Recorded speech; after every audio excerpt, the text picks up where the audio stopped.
Ang FIBA window na ito ay inaasahang bago sa mata kung titignan ng mga nakaraang tournaments. Ito ay dahil na rin sa posibilidad na magpasok ng mga bagong players.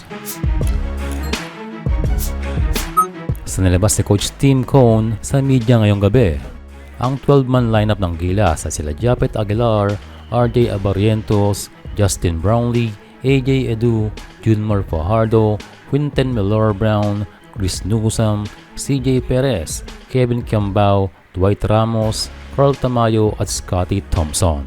So QMB and Abarrientos ang mga bago muka sa 12 ng Gilas.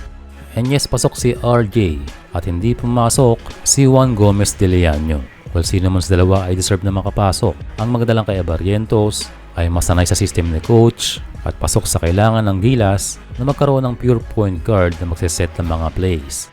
Ang kaposisyon talaga ni Juan Gomez de Leaño ay si CJ Perez. But again, it takes time. Darating din ang panahon para kay Juan GDL. Sa kabilang banda para kay Quinten Mellor-Brown, wala man si AJ Edu sa practice ay nakatulong naman ito dahil na mas nakapag-focus ang coaching staff sa kanya. Yung pagtuturo daw kay Mellor-Brown ay mas naging malalim o higit sa inaasahan dahil sa limitadong oras at preparation. Isang bagay na nagustuhan ni Coach kay QMB, ito ay ang kanyang physicality.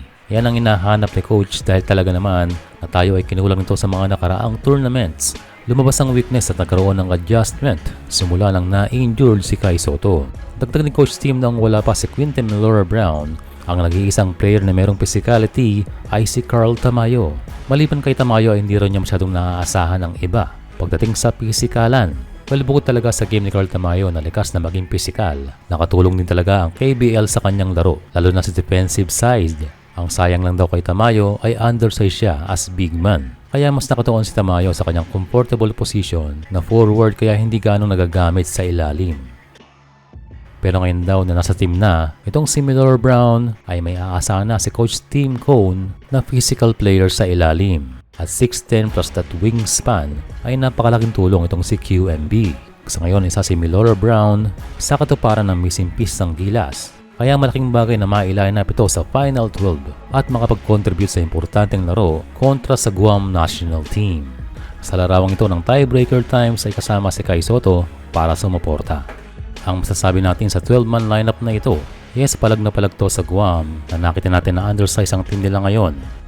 And we can say that this is a tall lineup. Tinodo na ni Coach Tim Cone ng mga big man. Si Kai Sotto na lang ang kulang. Tatlong 6'10 from AJ Edu, Junmar Fajardo, Quinten Mellor-Brown, and last hooray ng 6'9 na si Japet Aguilar. And so all the best para sa Gilas.